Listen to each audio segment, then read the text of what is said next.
Chairman P T I barrister Gohar نے وزیر اعظم شہباز شریف کو سابق بنگلہ دیشی پرائم منسٹر شیخ حسینہ واجد سے رابطہ کرنے کا مشورہ دیتے ہوئے کہا ہے کہ بہتر ہوگا شہباز شریف شیخ حسینہ کو فون کر کے راستہ پوچھ لیں۔ بنگلہ دیش کی صورتحال نشان عبرت ہے۔ اگر کسی سیاسی پارٹی کو سپیس نہیں دیں گے تو نتیجہ بھی حسینہ واجد جیسا ہی ہوگا۔ آج وزیر اطلاعات عطا تارڑ نے کہا ہے کہ بانی پی ٹی آئی خود کا موازنہ شیخ مجیب سے کرتے رہے، ایک مجسمہ گرنے سے بانی پی ٹی آئی نے ایمان بدل لیا۔ بانی پی ٹی آئی نے شیخ مجیب کو ہیرو بنا کر اپنا موازنہ شیخ مجیب سے کیا۔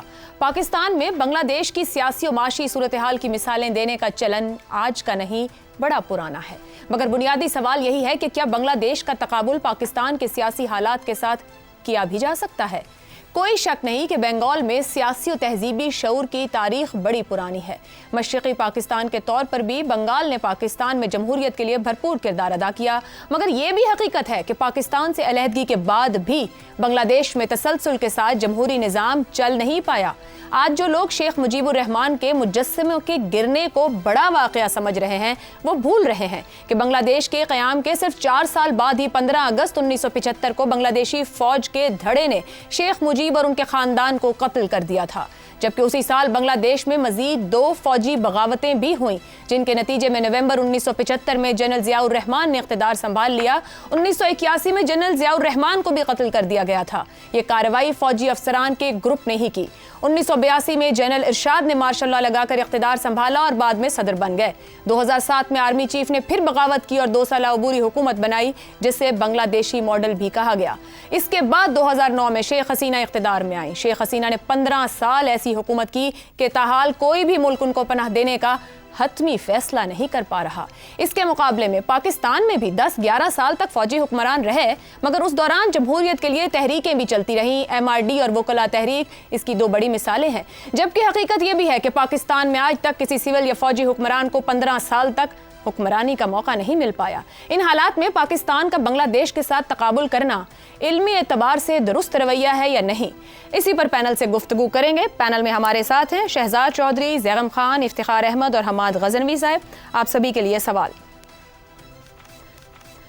پاکستانی سیاست حکومت میں ہو یا اپوزیشن میں بنگلہ دیش میں مماثلت تلاش کرتی ہے کہ بنگلہ دیش اور پاکستان کا تقابل بنتا ہے؟ شہزاد چودھری صاحب، یہ ہمارے سیاستدان حکومت میں ہوں تو کسی اور طرح دیکھتے ہیں، بنگلہ دیش کو اپوزیشن میں ہو تو کچھ اور تلاش کرتے ہیں، وہاں پر کوئی مماثلت ہے، تقابل ہے ان دونوں کا؟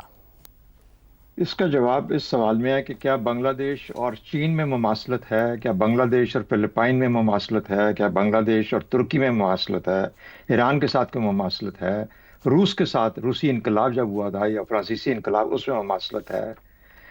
تو سمجھ یہ آتی ہے کہ مماثلت کا تعلق اس سے نہیں ہے کہ سیاسی طور پر کیا مماثلت ہے، مماثلت کا تعلق اس سے ہے کہ عوامی رد عمل کی جو مماثلت ہے وہ ہوا کرتی ہے۔ عوامی رد عمل ڈیسائیڈ کرتا ہے کہ ہونا کیا ہے، ورنہ فلپائن کہاں اور کہاں بنگلہ دیش اور کہاں کوئی اور ملک۔ عوامی رد عمل اس کا یہ نتیجہ لے کے آتا ہے جو کہ اس قسم کی ٹرموائل یا کیوس کے اندر آتا ہے۔ دعا یہ کرنی چاہیے کہ ایسا کبھی بھی نہ ہو، کبھی ہونا ہی نہیں چاہیے۔ ہر وہ انقلاب جس کا ہم نے نام لیا یا جس کا نام لیا جا سکتا ہے تاریخی طور پر یا ریسنٹ جو ہماری پچھلی تاریخ ہے دنیا کی، اس کے اندر وہ ہمیشہ ایسا ہی ہوتا ہے کہ کبھی ہمیشہ غیر مستحکم ہوتا ہے، لگتا ہے کہ ابھی اس نے سیٹل ہونا ہے۔ جو روس کا انقلاب تھا آج نہیں ہے، جو ماؤ زیتونگ کا چین تھا وہ آج کا چین نہیں ہے، وہ 1979 کا دینگ زیاؤپنگ کا چین نہیں تھا۔ تو ہر دور مختلف ہوتا ہے کیونکہ عوامی امنگوں کے مطابق ہر نظام کو ڈھلنا ہوتا ہے۔ ہر نظام کی جو کامیابی ہے اس کا عوامی امنگوں کے ساتھ ملنا، اس کے اظہار کا طریقہ بننا لازم ہوتا ہے۔ وہی نظام ہمیشہ دیرپا ہوتا ہے وہ جو کہ عوامی امنگوں کے ساتھ ساتھ چلتا رہے، اور اب کسی نظام کا دیرپا ہونا اس کی کامیابی ہوتی ہے۔ تو یہ جب ہم کہتے ہیں کہ انقلاب آئے گا تو دعا کرنی چاہیے کہ انقلاب نہ آئے، کیونکہ یہ ایک لمبا دور بھی ہو سکتا ہے اور ایک ایسا دور بھی ہو سکتا ہے اگر بہت لمبا نہیں تو غیر مستحکم ضرور ہوتا ہے، ٹرموائل لے کے آتا ہے، کیوس لے کے آتا ہے۔ اسی لیے بیچ میں ادارے جو ہوتے ہیں، جو آئینی ادارے بنائے جاتے ہیں، آئین کا جہاں بار بار ذکر کیا جاتا ہے اس کے ادارے بنائے جاتے ہیں، سپریم کورٹ، پارلیمنٹ، اور پھر اس کے بعد حکومتیں جو قائم ہوتی ہیں، ان سب کی ذمہ داری ہوتی ہے کہ کسی بھی نظام کو اس طریقے سے ٹویک کیا جائے، اس کو اس طریقے سے بہتر کیا جائے کہ عوامی امنگوں کے ساتھ ساتھ چل سکے۔ تو اس طرح کا رد عمل ہوتا ہے۔ یہ رد عمل جو ہوتا ہے یہ بھوک، ننگ، افلاس انصاف کا نہ ہونا، اپنے حقوق کا نہ ملنا، ایکول اپرچونٹی نہ ہونا، اس کی وجہ سے اس قسم کے رد عمل آتے ہیں. تو اگر اس میں سے سبق لینا ہے تو ضرور سبق لیجئے. عوامی جو آئینی ادارے ہیں ان کو اس سے سبق سیکھنا چاہیے، اور وہ یہ ایسی فضا قائم کریں اپنے فیصلوں سے، اپنے پالیسی سے، جو کہ عوامی منگوں کے مطابق چل رہے ہوں. تب اس قسم کا استحکام آتا ہے، تب اس کے بعد قومیں آگے بڑھتی ہیں. تو ہمارے سیاستدان کیا تلاش کرتے ہیں بنگال کی، بنگلہ دیش کی سیاست میں سر میں ہوتے ہیں تو ان کو کچھ اور دکھتا ہے، حکومت میں ہوتے ہیں تو کچھ اور دکھتا ہے. یہ پارلیمنٹیرینز کو وہاں کیا دکھتا ہے؟ وہاں پہ تو ان کو تو مفادات دکھتے ہیں نا، مفادات دکھتے ہیں. وہ صرف ہر کوئی اپنے دوسرے کو گرانے کے چکر میں ہے. عوام کی بات کون کرتا ہے؟ اس میں سے جتنی میں نے باتیں کی، اس میں بتائیے ہماری کسی بھی سائیڈ پہ اپوزیشن ہو یا حکومت ہو، کس کا دھیان ہے ان چیزوں کے اوپر؟ نہیں. اس لیے میں کہتا ہوں ڈرنا چاہیے عوامی رد عمل سے. اس لیے نہیں کہ خدا نخواستہ پاکستان میں انتشار ہو. انتشار ہوگا تو افراتفری ہوگی، افراتفری ہوگی تو نقصان بے انتہا ہوگا، شاید ہم پٹری پہ دوبارہ کبھی چڑھ نہ سکیں. صحیح ہے. اس سے ڈرنے کی ضرورت ہے، بنگلہ دیش سے ڈرنے کی ضرورت ہے. سبق نہیں لینا چاہیے وہاں سے. ٹھیک ہے. سبق وہ لیں جو کہ آپ کے ملک کی بقا اور آپ کے نظام کی جو اس کی دیرپا ہونا ہے اس کے لیے اس کی مدد کر سکے. ٹھیک ہے. تو یہ چیزیں سیکھنے والی ہیں، نہ کہ یہ. تو اس لیے ہمارے پاس جو نظام ہے اس کو بہتر طور پہ چلائیے تاکہ عوامی رد عمل کو اس طریقے سے آپ اس کو کم کر سکیں اور اس کو آگے لے کے چل سکیں. کبھی آپریشن یاد رکھیے، سپریشن جہاں ہوگی، جہاں دباؤ ڈالا جائے گا، جبر کے ساتھ کنٹرول کرنے کی کوشش کی جائے گی، وہاں پہ آپریشن کیا اظہار آئے گا، آپریشن آئے گا. جہاں آپریشن آئے گا وہاں پر رد عمل آئے گا. اس لیے ان تمام چیزوں کا خیال، یہ تمام سمجھ رہے ہیں نا لوگ جو سن رہے ہیں، جو پڑھتے ہیں، جو دیکھتے ہیں، جو سنتے ہیں، جو غور کرتے ہیں اور فکر کرتے ہیں، سب کو پتہ ہے ان چیزوں کا. تو اس پہ عمل کرنے کی ضرورت ہے نا. تو عمل جہاں نہ ہو، صرف باتیں ہوں، تو بدقسمتی سے پھر ایسے ہی نتائج آیا کرتے ہیں. افتخار صاحب، شیخ مجیب الرحمان کا جو پولیٹیکل کریکٹر ہے، خود بنگلہ دیش میں اس سیاسی کردار پر سیاسی جماعتوں کا ایک موقف موجود نہیں ہے. عوامی لیگ کو رکھ کر ایک طرف رکھیں، اگر بنگلہ دیش نیشنل پارٹی اور جماعت اسلامی کی رائے بھی اس پر مختلف ہے. اس کے باوجود پاکستانی سیاست میں اس کردار کی مثالیں دی کیوں جاتی ہیں؟ عمران خان ہی نہیں، نواز شریف بھی پاناما کے بعد شیخ مجیب کی حب الوطنی ان کو یاد آنا شروع ہو جاتی تھی، پھر عمران خان کو یاد آنا شروع ہوئی، اور آج کی جو حکمران ہے وہ غداری کو یاد کرتے. کیوں وہ کردار اتنا زیادہ اپیلنگ ہے یہاں پر؟ کیا تقابل ہے؟ بے مقصد بات ہے، بے مقصد سیاست کرتے ہیں، بے مقصد گفتگو کرتے ہیں. شہزاد صاحب نے جو ریزننگ بتائی ہے، یہ جو دونوں حضرات کا آپ نے نام لیا، کیا ان دونوں نے کوئی ایک ریزن بتائی؟ دیکھیں، بات سنیں. معاملہ وہاں پہ شروع ہوتا ہے کوٹا سسٹم سے.